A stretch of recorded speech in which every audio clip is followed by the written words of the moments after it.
Hello everyone, I'm Srijana Khaling, Assistant Professor of Sikkim Government College, Purtuk, Sociology Department. Today I am going to give a very short lecture on social institution where I'll be covering only one form of institution, that is marriage. So let's get started. Okay, let me define what is social institution. It is a well established and structured pattern of behavior of relationship of group of people that is accepted as a fundamental part of culture. Now out here, what does social institution mean? Social institution is just a set of norms and rules and regulations which is created by the society for the betterment of the society. Now each and every institution has their own role to play. So and this is because it will form a structure of the society, and this structure further makes a system for the society for the betterment of the society. Okay, now in this social institution also there are two perspectives. One is functionalist perspective and another is conflict perspectives. First one is functionalist perspective. Now, according to the functionalist perspective, or the sociologists who support functionalist perspective, they say that social institution is functional in nature because it will maintain an equilibrium or the balance in the society. Likewise, they say is that there are many forms of social institution like religion, like marriage, family, kinship, politics, and politics. Okay, so economy. So all these social institutions together form a structure, whole structure, and this whole structure when run together makes a system, and it always run for the betterment of the society. So they say that they also compare social institution with the parts of the human body. They say that it is similar to the parts of the human body. When a part of the body will stop working, or stop functioning, then there will be a problem in the whole body. Likewise, out here also, if any one of the institution will stop functioning or it won't function according to the norms of the society, then we will have a problem to run a whole structure of the society, or there will be disbalance in the society. Okay, now another, let's talk about the conflict perspective. Now in conflict perspective, they have very different perspective. They say that it is not functional, but conflict perspective is nothing but just a creator of the social stratification. This institution creates social stratification in the society. That's why it is conflict perspective. They say that in each and every institution we can find a stratification where there is always the dominant and the one whom they will dominate. So oppressor and the oppressed. So they say that when we talk about the economy also, they say that there are two have and have not. Have are the one who don't have, who have their capital and their own property, whereas have not are the people who do not have their own property or the capitals. So in that way, they say that it is also again creating a stratification over here, and this stratification again is creating conflict among the society. Likewise, if we talk about the religion also, there is again stratification on the basis of the religious background, like caste system. Let's take the caste system. Caste system is also one of form of the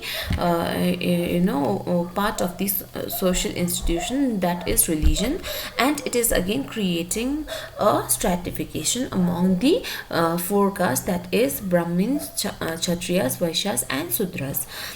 And likewise in family also, if we talk about the patriarchal system, now patriarchal system is also worldwide famous, and especially in the Hindu society, where male member will be given the complete or the ultimate power or the authority to decide for the entire family. So in this way also we can see that how male members are more dominant towards the female member in the patriarchal society. So this way they say that social institution nothing but is a creator of the social stratification, and when they create social stratification there will be conflict. Okay, let's move on to the another slide. That is, like, since I've already told you there are five major institutions, but I am only going to cover marriage since I want to make it very short. Okay.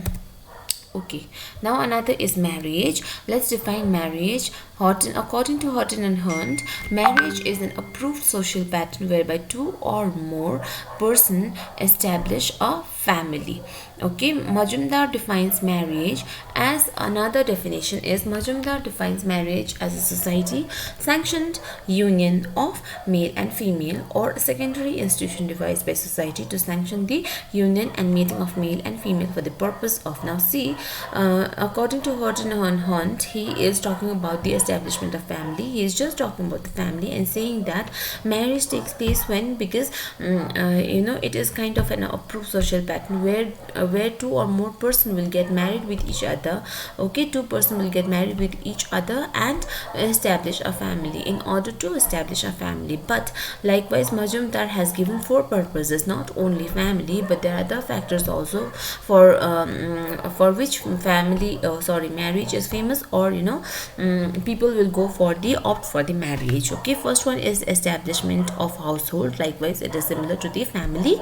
And another is like entering into a sex relationship, which is very important, where society will give you acceptance, or they will kind of give a permission to have a sex relationship. Another is procreation, obviously, and providing care for the offspring.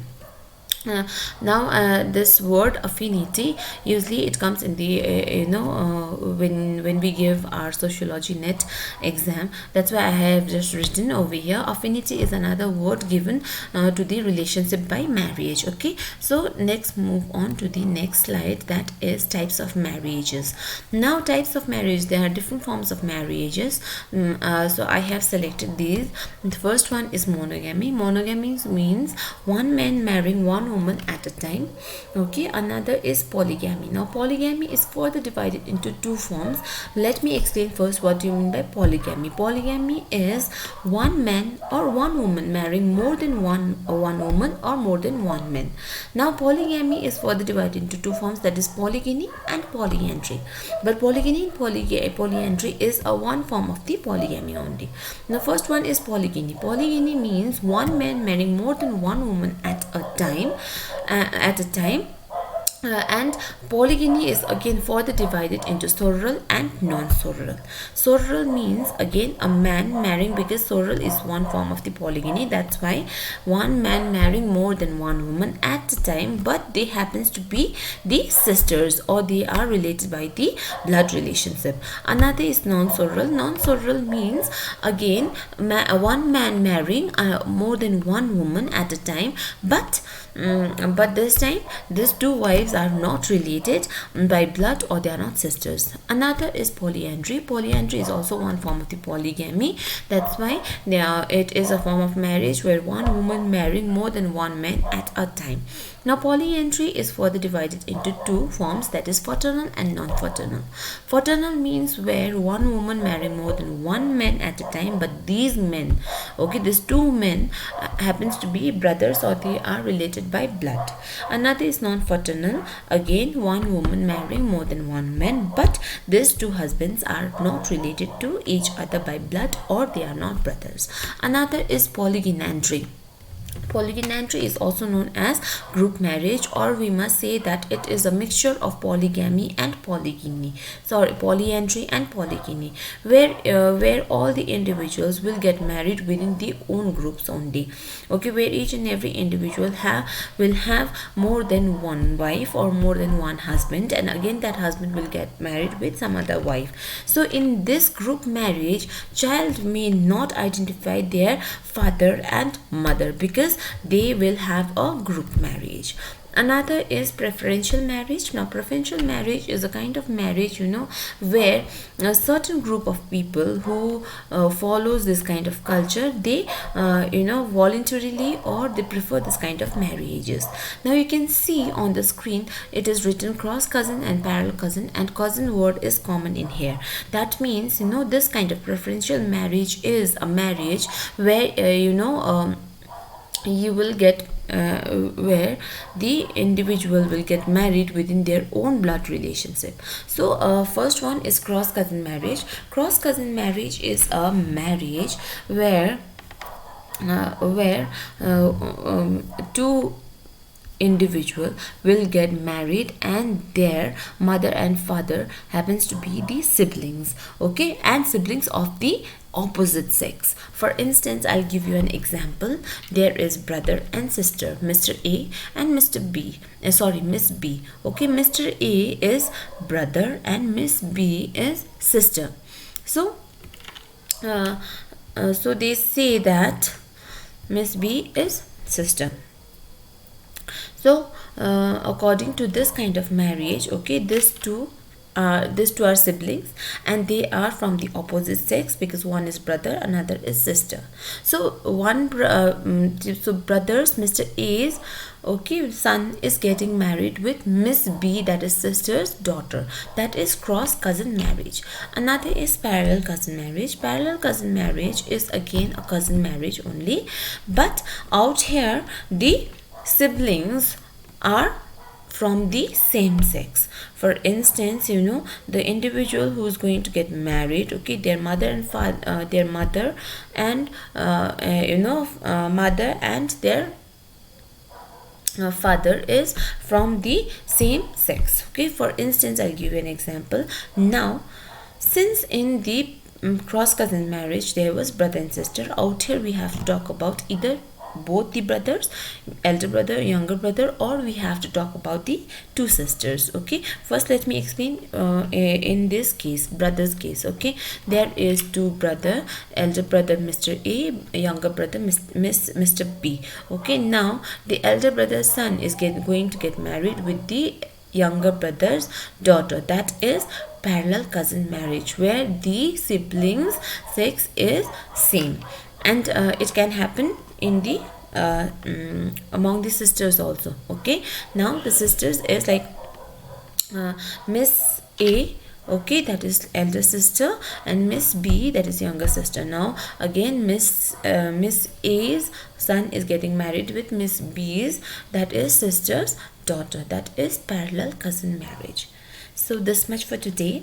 Hope you liked my video. Thank you.